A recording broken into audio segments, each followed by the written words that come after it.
Greetings and salutations, friends. I am Jeremy Tank. You are in the Manifest Design Experience, and this is just sort of a ongoing series of additional lectures, talks, just to help share my perspective of things, to help you build your business, your brand, whatever it is you are passionate about, whatever it is you are building.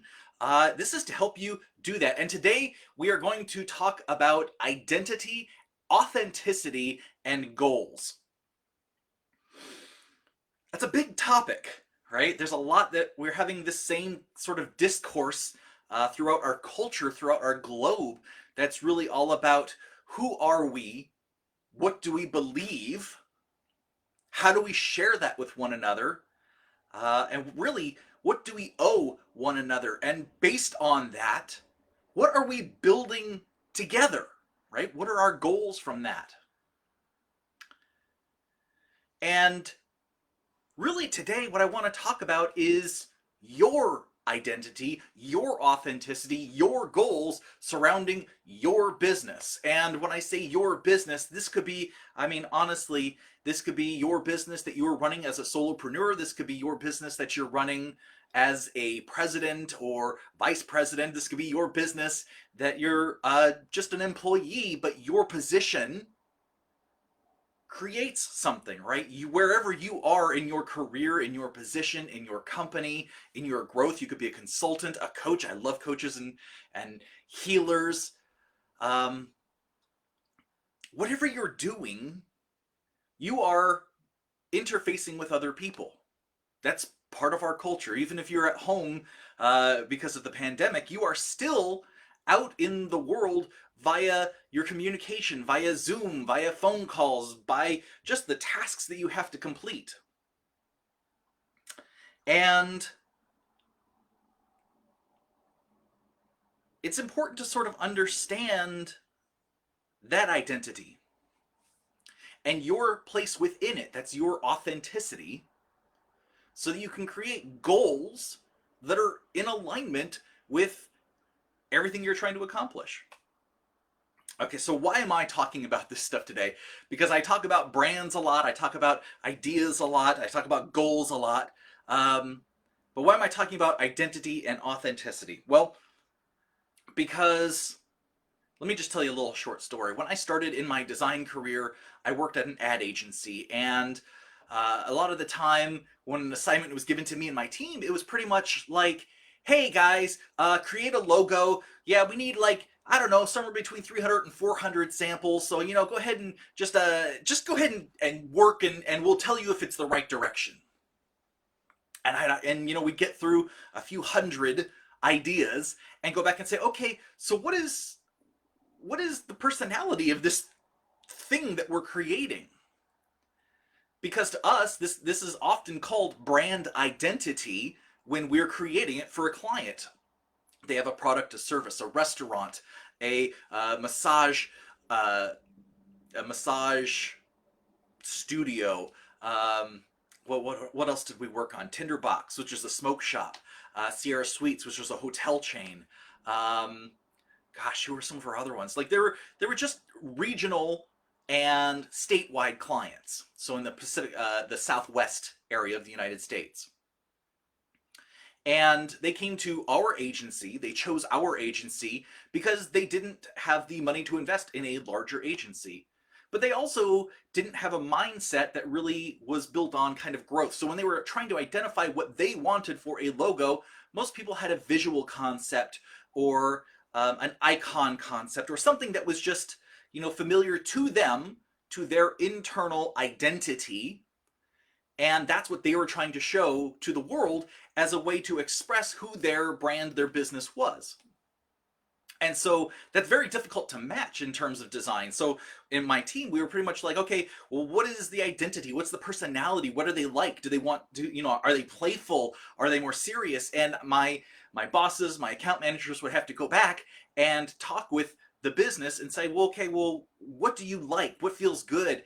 And I learned this is a really poor way of doing business.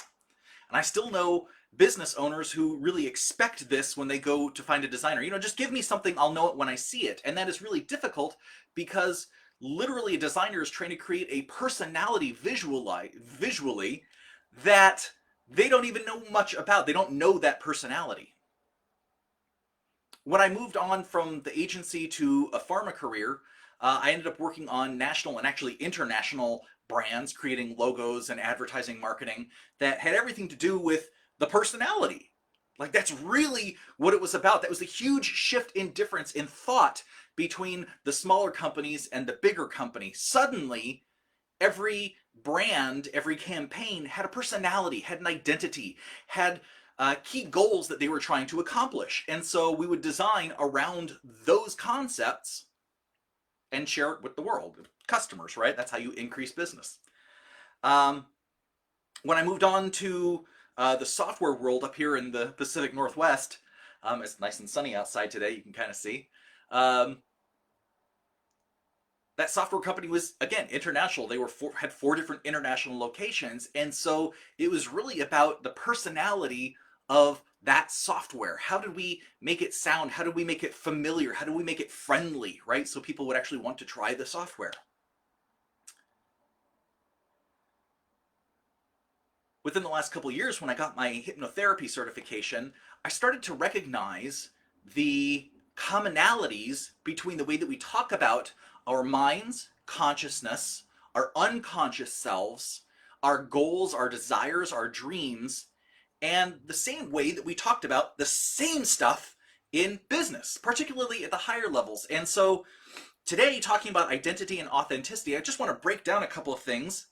Make sure we have enough time here. Looks like it. I'm just going to break down a couple of things so that you guys can get an understanding, regardless of where you are in your journey, regardless of where you are in building your business, growing your business, really scaling the business, and those are 3 different things. 3 different things. And I guess I'm just going to jump in with right off the bat with identity. And there's something, I'm going to draw this for you. I've got all of my supplies scattered around me. I don't have a bunch of high-tech stuff, so my laptop is down on a chair, my notes are down on a chair, and my giant board here is in my hands. And I've got everything all around me, so, bear with me. I'm doing the best I can here, and I'm just trying to help you guys out.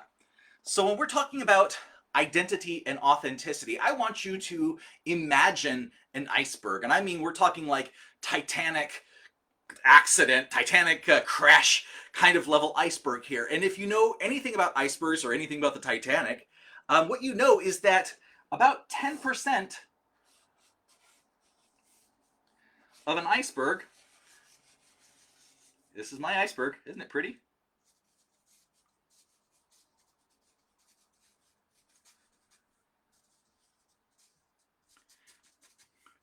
These are all shadow areas in the iceberg. This is how you know I like to draw and used to be an artist, right? I was trained in fine art, so I like to draw quite a bit. It helps me think. I think in visual art, and I think out loud when I'm telling stories and crafting things. So let's imagine this is our iceberg. And if you know anything about icebergs, it's that icebergs are seen, right? They are seen above the surface of the water. So this is the surface of our water. I'm going to go ahead and put a couple more. This is our iceberg. But under the water, icebergs go out even more and go way down underwater.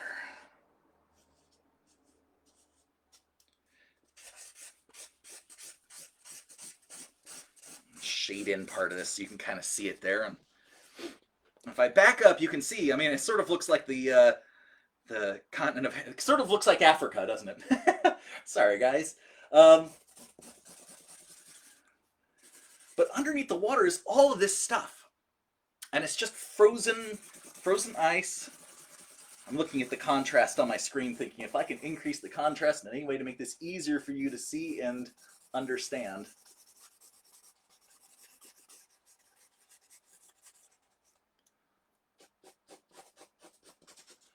There, okay. There you go. That's nice and crisp.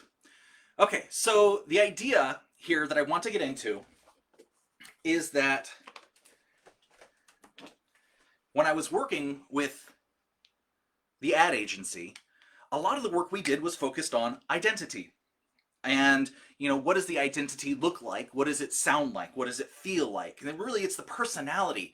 Because at the ad agency, again, ad meaning like advertising, advertising is all about the outward communication, the visual, either in ads, in some publication somewhere, or in like television commercials. Now a lot of that is social media marketing, and they call it marketing instead of advertising, even though it's really the same thing. If anybody is confused about that, just put a note in the comments, say, okay, why is it the same thing? I'll be happy to talk about it. But what happened is we would work with people who knew businesses, local businesses at the ad agency, regional businesses like Quantum Car Rental, that they say they needed a logo, but they didn't have any way to communicate through the voice of their brand. So if they were writing text for something, it wasn't consistent in the way that it sounded. They didn't have any consistency in the way that they approached a lot of things. But what we called it was, there we go, identity. And identity is cool because really identity, like I said, it's the way that something sounds, is the way that something looks. It's the way that, it's sort of the outward personality. And one of the interesting parts about the hypnotherapy training, the mind training, the consciousness training, the therapy part of that training was really getting in and understanding a little bit more about why. Right? That's the tricky part. That's the part that's so fascinating. Why is it like that? Why do people behave like that? What is the cycle? What is it that gets them there? Because identity, as we've come to express it now, some people really honestly believe that you don't change throughout your life, that you get to a certain point and you become static, and that becomes your identity. Well, now with neuroscience, we actually understand that that's not true. We never stop learning and changing inside our minds. Our neurons are constantly shifting and reconnecting, both to save energy, burn less calories, burn less energy in thinking, as well as to receive new concepts every single day and to connect concepts that were never connected before. And this builds memories and then builds all the neural networks. But that means that we are constantly shifting. That also means that who you are, how you see yourself, is constantly shifting. It also means that you have the ability to identify your identity as a choice, because you become the people around you, the books you read, the movies you watch, the radio shows, the podcasts. All of that stuff becomes part of your identity as just an individual living and absorbing, right? Now that's pretty awesome. That's kind of an awesome thought, that I am constantly growing, I am constantly shifting, I am constantly learning more new things and building super highways in my mind of the things that I know and believe. Now the funny thing is, that same thing is true in business. And if you are a solopreneur, a coach, a consultant, a president of a company, a CEO of a company, especially corporations, that's a whole other game right there, right? The identity of that business at that size, and really if you own a local small business or an internet business where your face is out there, your identity is your brand. Who you think you are, what you are projecting of yourself, how you are sharing of yourself or not sharing of yourself. If you're just out there pitching left and right, following certain marketing advice, just making 100, 200 cold calls every single day, that becomes your personality, and that deeply reflects on how you see yourself, how successful you are or aren't. That affects your identity. That is the neural programming shifting with every success or every failure. It's the learning experiences, right? If you can set your outlook, your mindset that way, it's a learning experience that takes you from one step to the next. And so in that sort of sense, we can kind of see how the identity of the things that we learn, the things that expand our neural programming, the things that from the inside out on a personal level create our identity or our perception of identity, our choice of identity, are also the things in a corporation that, not a corporation, sorry, in your business that make your brand. And brand, when I talk about brand, I've said this multiple times. If you watch the videos that are in the guides, the brand is really this feeling that your customers, your audience have with you. It's something you share. It's the communication, the relationship, the empathy, the compassion, the understanding, the service that you are putting out to the world. Because people either like it or they hate it. You cannot be a perfect fit for everybody because that would be way too much. But you approach your business, you approach your life, your identity, the way that you share, the way, if you want more customers, right? You approach all of that from a point of authenticity, which is understanding, which is sharing, which is coming together and service. And when we look at my iceberg here, pull it back a little bit more. When we look at that, identity is up here, right above the waterline, but all of this,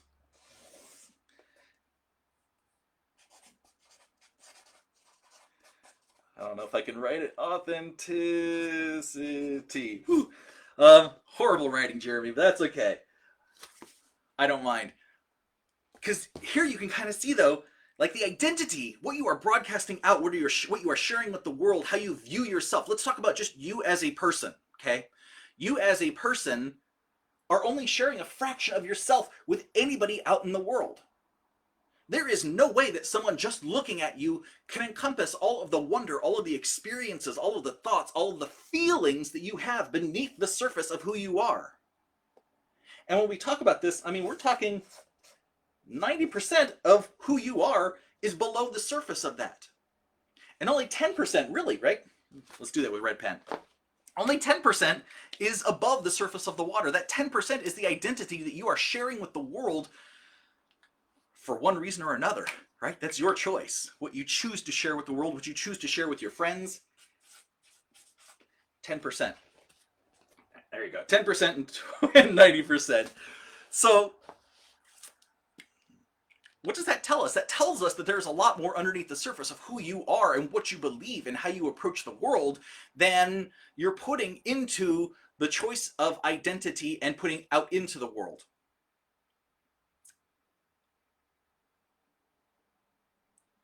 That's pretty deep to think about.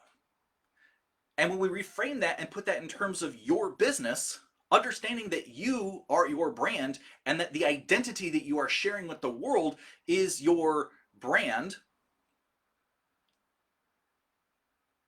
whew, you're missing 90% of what could get you more customers, more revenue, more sales, more followers. And this is the reason that a few years back, at least in the branding world, I don't know if you noticed it, but people started talking about authenticity. Are you real on the internet? Are you just faking who you are? Are you pretending? Identity without authenticity is just acting. When we feel like we don't belong in a place, when we feel like we're just faking it, right? We feel like the stuttering is going to get me. I'm going to go blank. I can't think of the right word. A fake. It's almost there. Pops and then disappears. I love my brain. I'll think of it in just a moment. I'm sure you've already thought of the word. And the challenge we have when we feel like a fake is to determine if that's the truth or if that's the feeling because we haven't familiarized it to our brains. Ooh, our brains like what is familiar. It's based in that fight or flight response way back here in our brains, right? That's the emotional response, the scaredness or the ready to brawl. And when we do things that are unfamiliar, it takes a while for our systems. And by systems, I don't just mean the fight or flight, the parasympathetic nervous system, the sympathetic nervous system, I also mean the neocortex, the mammalian brain beyond the reptile brain, which is a little bit more cognizant of action and process and system. Right, the mammalian brain's a little bit more driven that way, and then we get to the neocortex, which is the outer portion of the brain that is really all about recognition and connecting concepts and ideas. But also internally, our guts, our cells, the way that they function, they have some say in this too.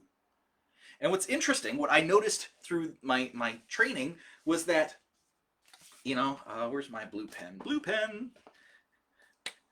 That's green. What they told us was that the subconscious mind rules. Can you guys see this? Okay, yeah.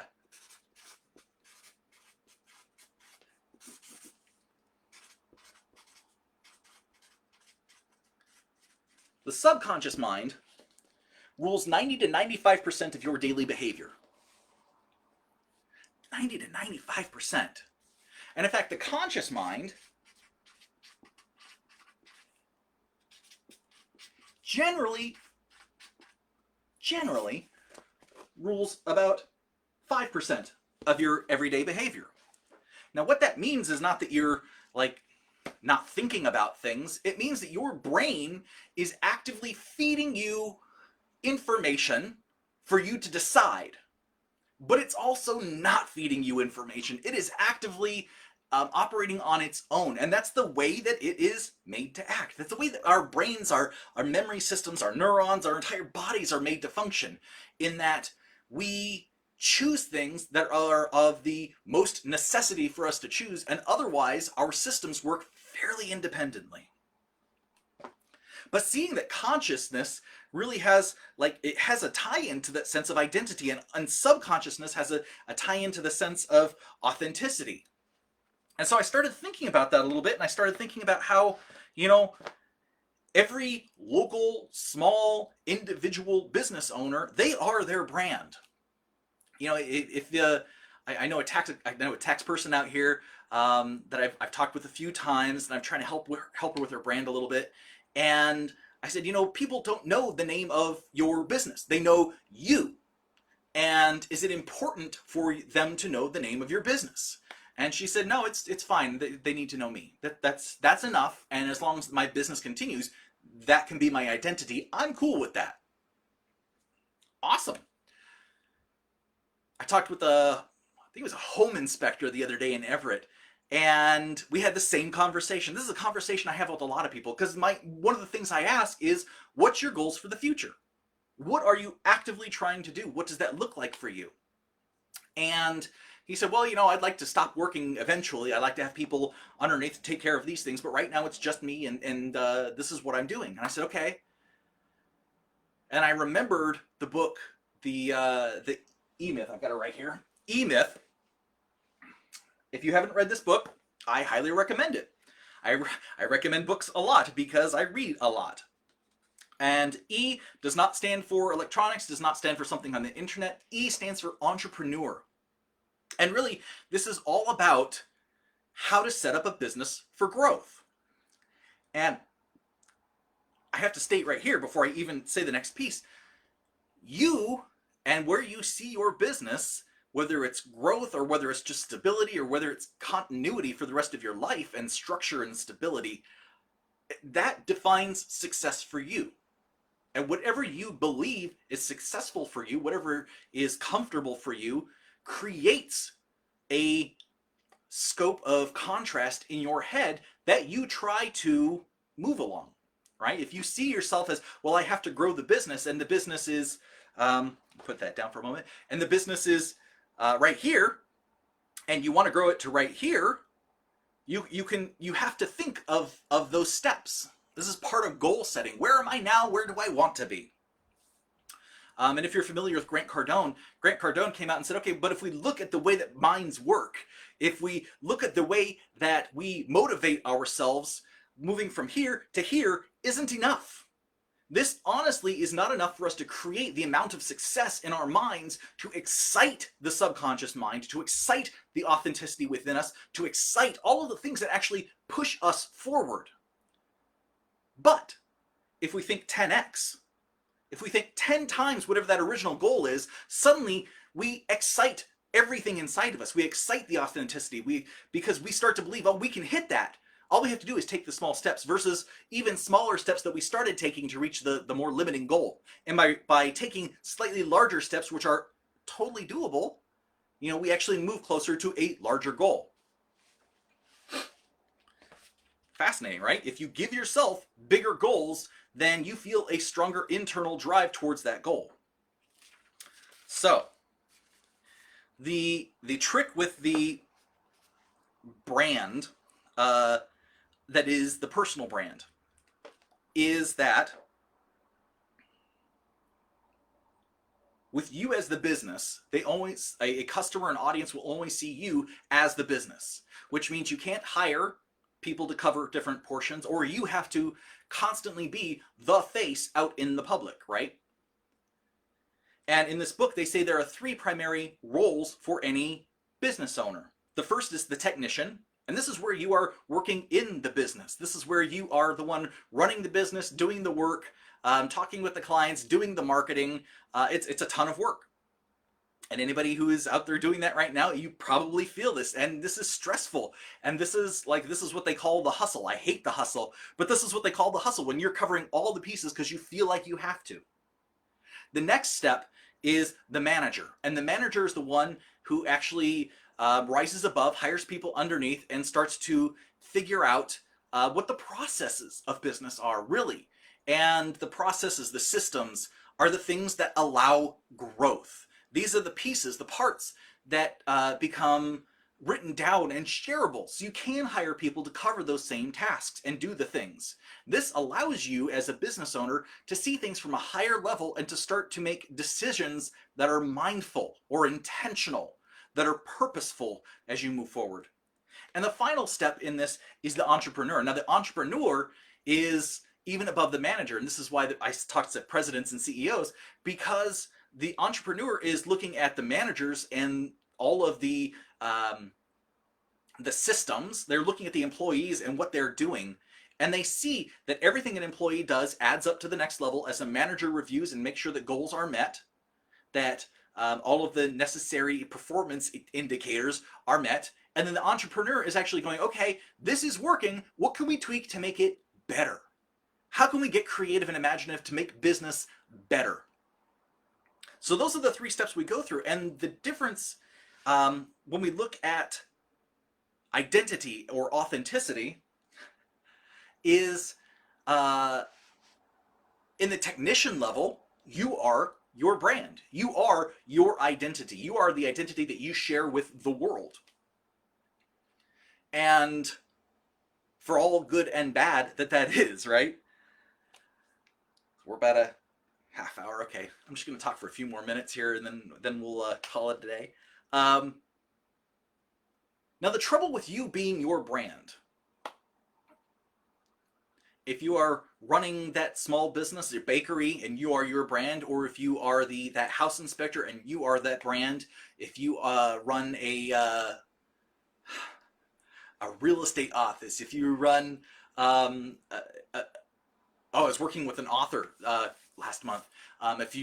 She is her brand very much. The book is a brand, and she is the brand, and she's trying to build her brand off of the name of the books, right?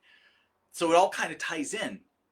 But when you move up to the manager level, there's a challenge, because as a manager, the owner of your company, and you have people beneath you, you systemize everything that they need to do on a daily basis. But you also have to get to the point of systemizing your brand, systemizing your identity, and really your authenticity, which means, how do you talk to people? How do you appear to people? How do people underneath you, those managers underneath you and their employees, your employees, how do they look? How do they sound? What is the culture you're building? What ties them all together?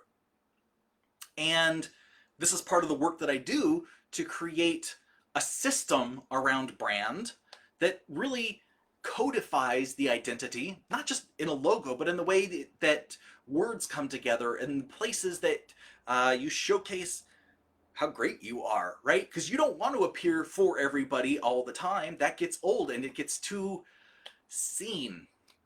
The brain functions on contrast, so we want to show up where we're unexpected sometimes. We want to show up in unexpected ways, but we want to do it consistently and with a plan. That's strategy.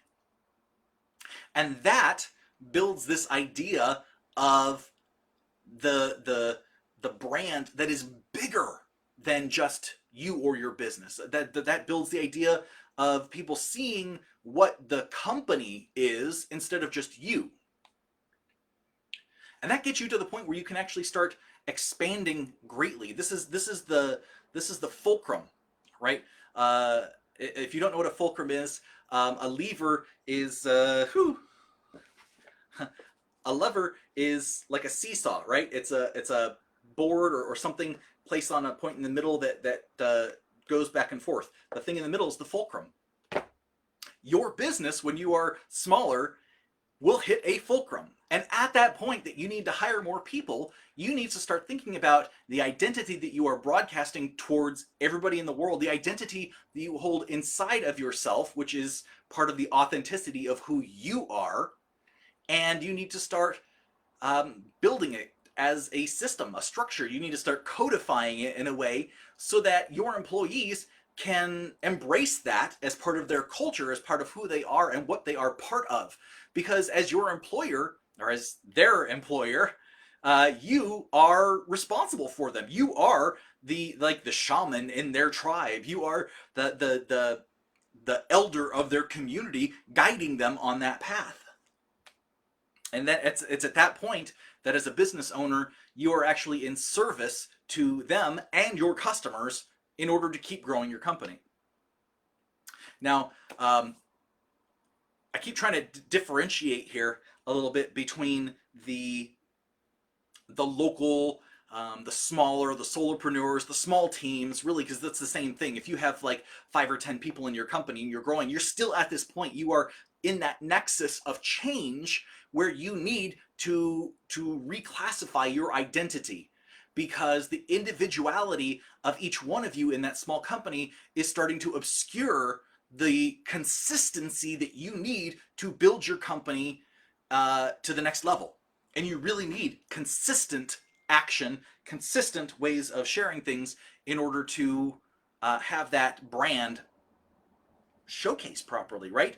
Really, when identity is only that 10%, what that means is that you are sharing 10% of yourself with the world, and the world is then projecting from their own experience, their own mind, their own history, their own memories and feelings, what the rest of your company looks like, feels like, will act like to them. If they have had really horrible experiences, they are going to be reticent to do business with you, right?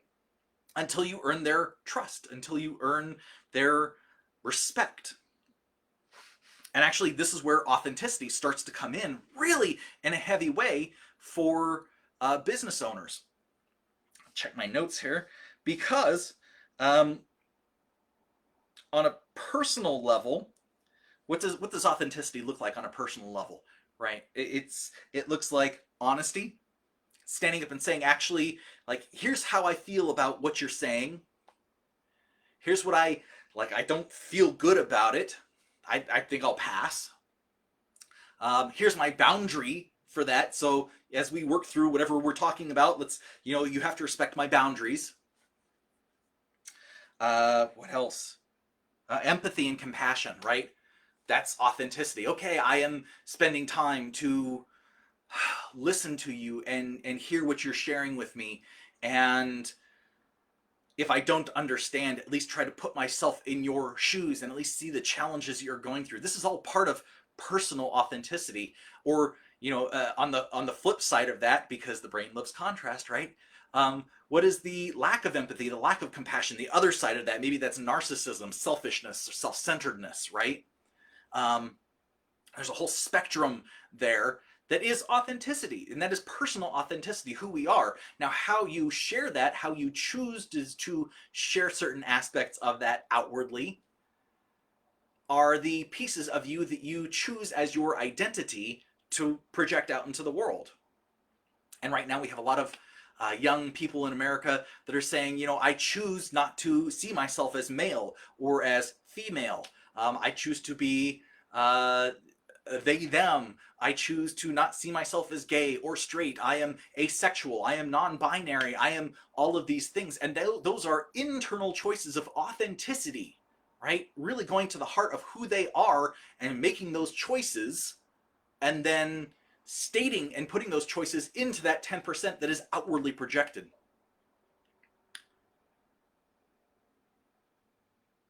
The challenge we have in America is, and actually just as people, I'm not going to say it in America, it's as people, the challenge that we have is judgment.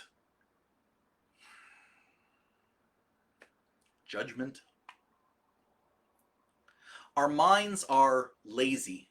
We don't like burning calories to think about things, to understand things. It has to be a choice for us to look deeper into something else. This is part of the law of the conservation of energy, honestly. Our bodies, in order to stay alive, want to constantly conserve as much energy for ourselves in case there is famine, in case there is disease and hardship. The more stressed that we become, the more that cortisol levels rise within our systems. That's a hormone that's part of the stress response.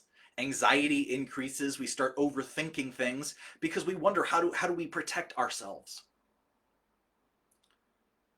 And in the midst of all of that, chaos in the world around us, pandemic in the world around us, causes us to not take those extra steps and extra choices when meeting and speaking with other people, and we project. Again, if someone shares with you something of themselves that is merely a fraction, 5 to 10% of who they are, of the marvelous things that are going on within their experience, within their lifetime, within everything they have thought and felt and all the relationships that they have had, the rest of what you perceive is your projection onto them. And because the brains are lazy, we make quick projections, right? The first meetings, first glances, first encounters carry a lot of weight because we get an idea in our head of who someone is. And the challenge is that is like less than 5%. That is 2% maybe of who they are and how they have chosen to show themselves to you, which may or may not be authentic. Projection makes it even worse because that fills in 90% of how someone sees you with inauthentic truths. It may be true to their background, but it may not be true in my reality or your reality. And the same thing happens within small companies and small businesses that are working to build themselves. And when we codify this stuff, it's easier to share simply because we use words and images that convey what we want to convey. That's why I love branding. That's also why I love all the stuff about consciousness and mind, because there's so much overlap in branding and conscious, mindful. I don't have another word for that. It's not just hypnotherapy, it's behavioral branding. It is the way that we perceive each other and business, and the way that we remember each other and business. I can't remember the quote, but it goes something to paraphrase like, someone may not remember your name or your business, right? But they remember how you made them feel. We remember feelings. Feelings are actually the core of memory. When something feels good, we wrap the sensory feelings around it, and then we store it, and that becomes a memory. When something really bad happens, we wrap the senses around it so that we remember it, and then we store it as a memory. And we use that as guideposts in our life. Move more towards the things we like and away from the things that didn't make us feel so good. And that's what pushes us to the next level. I'm going to read a quote here from Eric Hoffer, The Temper of Our Time, out of E-Myth. Drastic change creates an estrangement from the self and generates a need for a new birth of a new identity. And perhaps depends on the way this need is satisfied, whether the process of change runs smoothly or is attended with convulsions and explosions. So really, it's about your growth. This quote is talking about your growth. We all reach the point internally as we grow up, internally as we grow our business, internally as we grow as tribes, as collective people, as a culture, as a nation, as a state, as a city. We all reach points where we have to shift an identity. And it's usually, for the benefit. This duality of the way that our brain sees things, black and white, good and bad, right, prevents growth unless we sort of radically change the paradigm, flip it on its head, and figure out, okay, within that new paradigm, can I grow? What does growth look like? And then we can start setting goals for that. So I'm just going to jump back a little bit because all of that really was about personal authenticity, you bringing the truth of who you are inside, the 90% that the world doesn't see, that it really can't see, and choosing words and pictures and things to actually share that through your business, through who you are, through your position. But how does a business do that? How does a business talk to its customers, talk to its people in a way that shows authenticity? Well, it turns out that there are two ways that really just result in one way. And it's the contrast in my mind, the dichotomy of duality, telling me, okay, well, we can share the things that people say about us, right? Testimonials. That's how a business shares its authenticity in the world, using other people's words. Why? Because other people's words are more impactful than the business or brand words.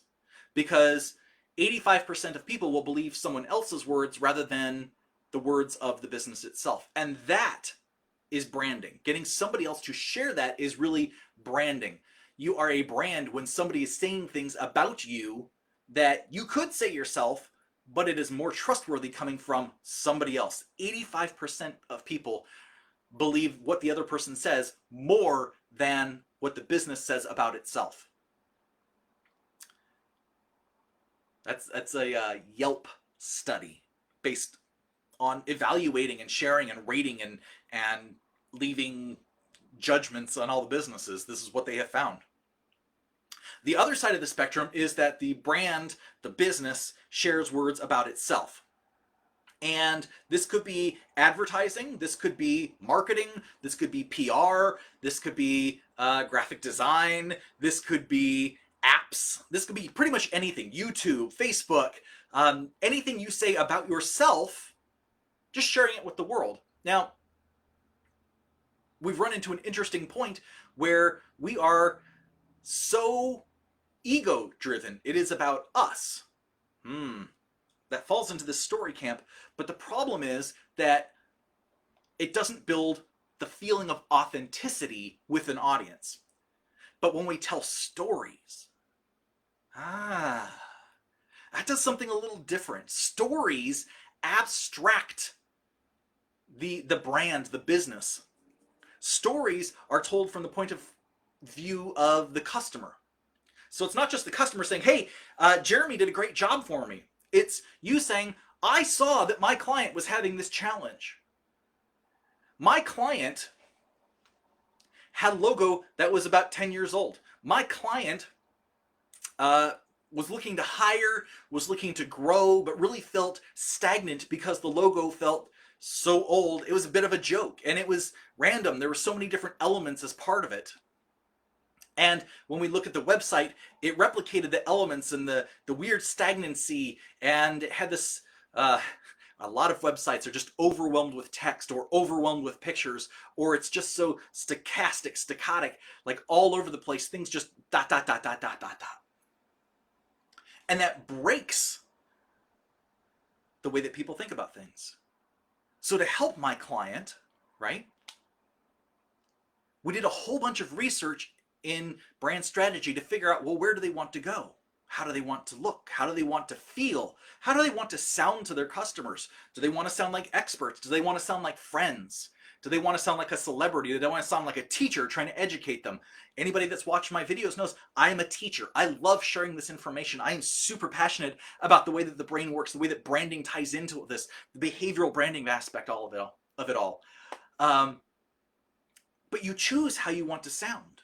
And so my client, after we did all of that, we then did design strategy, looked at the world around and said, here's what other people are doing. Here's what we can do to help you stand out with the voice, with the sound, with the look and feel that you want, and create an identity for you that elevates you above the crowd and gives you freedom to be yourself, freedom to be exactly who you say you are, as well as to grow your team, because it's no longer just about you. We have codified it all so that your team can replicate exactly what you are bringing to your business.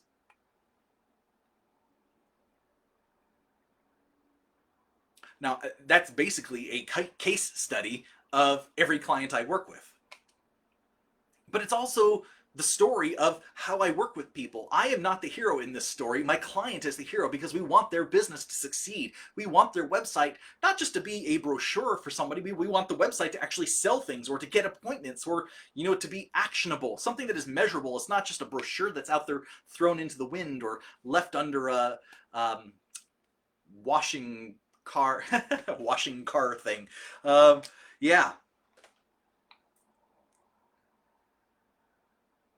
So those are the two tools really to bring authenticity to whatever you do. And think about that, because I'm sure you're out there trying to get testimonials, but you may not know why. Just that, you know, people like testimonials. Well, people like testimonials because it shows authenticity. Are you who you say you are? Do other people agree that you are who you say you are?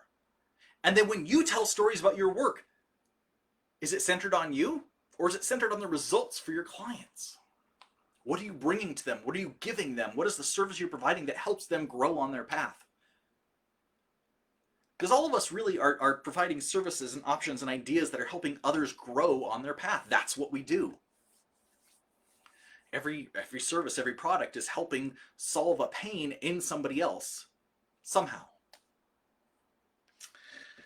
Okay, so that's quite a bit about this stuff. I just want to wrap up in the last 10 minutes or so with another idea, and I'm going to grab my red pen here to draw on my iceberg again, because subconscious and authenticity have a lot tied in, right? This 90% under here, we see that when you are the sole proprietor of a business, you feel actually a lot of that. Your authenticity, who you are, may not be brought into the job. There's a lot that's left unconscious in that business. And working within corporations, I will tell you, corporations, this is where I want to differentiate just a little bit, and I'll jump right back into that. Before that pivot point, before the growth point, before the scaling point, you are your brand. You are your business. You are everything. Even if it's 2 or 3 of you, each one of you, the amalgam of you, become the brand for your business.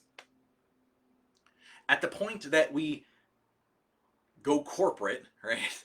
At the point that we go corporate and start scaling and building the next pieces and what that looks like and what that feels like, the corporation gets its own brand. Because nobody underneath it, there's far too many people that influence what that could be. And that's where a good CEO, a good president steps in and says, okay, we need to create a brand, a code, a system, a map, a matrix around what this is, so that we can hand it off to marketing, so that we can hand it off to sales, so that we can hand it off to and software. It was handing it off to engineering to make sure that engineering built things in line with the brand. If you are a brand that believes in simplicity and effortless ease, then your engineers should be building things so that anybody can figure things out. But certainly, marketing needs to know what perspective to take things from. Sales needs to know how to talk to people to support things.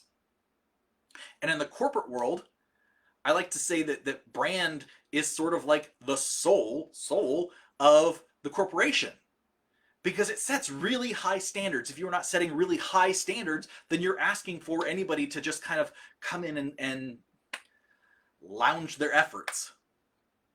you have to set high standards so that people have something to live up to and strive for. That's what builds that community, strong community. Um, and the reason I say it's the soul is because, right now we classify corporations as people as far as the way that they're able to donate, the way that they're able to interact with so much else. That Supreme Court judgment in 2011, citizens. Okay, I'm not even going to try that one. I can't remember what it was. But if corporations are people, that means they have a soul. And that soul is the collective brand of the company in which the community, the morale, the goals, the effort, the feelings have a say. And that's when you really have to have a system around this stuff. Okay, back to this. Last bit. The last bit is this. Subconscious and authenticity are a lot the same. So when you recognize this, you understand that when you are sharing your authentic self with the world, sharing stories about your past, your history, your life, others see that. That's part of the brand that either pushes them away or reciprocates with something within them and pulls them closer to you. It builds trust. Identity is sort of like the clothes that you're wearing, your hairstyle, the haircut, the beard trim. That beard trim, right? You see my pictures. I usually have a much bigger beard. And it ties in with the idea of conscious thinking about what you're doing, conscious planning, conscious doing, because without that mindfulness, you're just really running on automatic through the authenticity, the subconscious mind. And identity is one part understanding yourself and projecting it to the world, and it's one part understanding that the world is going to judge and project onto you. Here's the other part of this.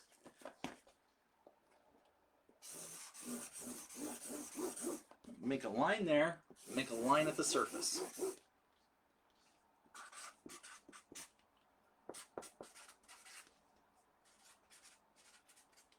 If you're familiar with Simon Sinek and start with why, here we go. The bottom of this iceberg is why. It's why you do things. It's what you believe, your beliefs, and values. It's the beliefs and values that you bring into who you are. Why do you believe a certain thing to be true? Why do you believe a certain decision will enable great things or bad things? And it's important to test these in business, but these are the reasons for a lot of the decisions you make through authenticity. You believe a certain thing. These are some of the decisions that your subconscious makes automatically that drive things forward. The next step up is how. How do you show you are who you are? How do you show your authenticity to the world? What decisions do you make to showcase what you're doing? In a business, why is the brand. It's brand strategy. It's why are we in business at all? We want to impact the world. We want to fix the rainforest. We want to help people we want to help people with better shoelaces. This business I met recently. We don't like shoelaces that break and snap and tangle. We want to help people with better shoelaces. How do we do that? Well, we design better shoelaces. Great. You want to impact the rainforest and save more trees? Great. That's your belief that somebody needs to do that and save the rainforest. How do you do that? Well, you start a business maybe, and you start giving back in support of companies that are other businesses that save the rainforest. And the last piece is what? Identity. What do you do that actually gives that identity, that actually shares it with the world, that actually shows that you are who you are, right? How is a lot of cultural research. It's a lot of product research. It's a lot of decision research. It's saying, what are other people doing and how can I do this to support my authenticity? How can I do this that actually supports what the subconscious is already doing already? How do I build on the systems inside of myself that are doing it? And then how do I show that to the world in a way that they understand? Now, if your why, if your belief is that you need to look cool, you need to be cool, but also be athletic and track all your steps and your carbs and all that kind of stuff, maybe your belief says you need an Apple Watch.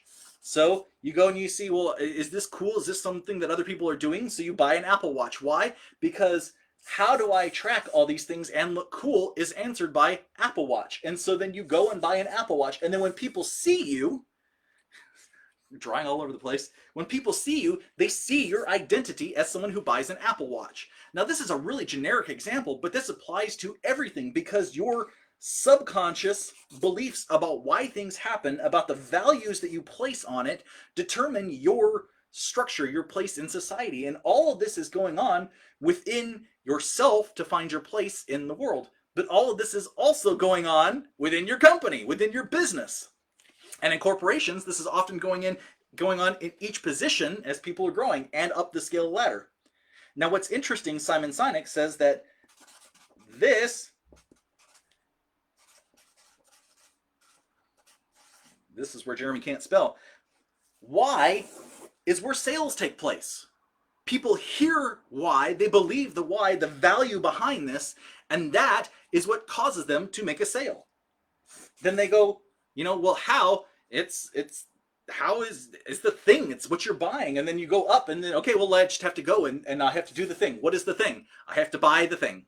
And then I will be part of this. This is also how the limbic system works. This is all emotion.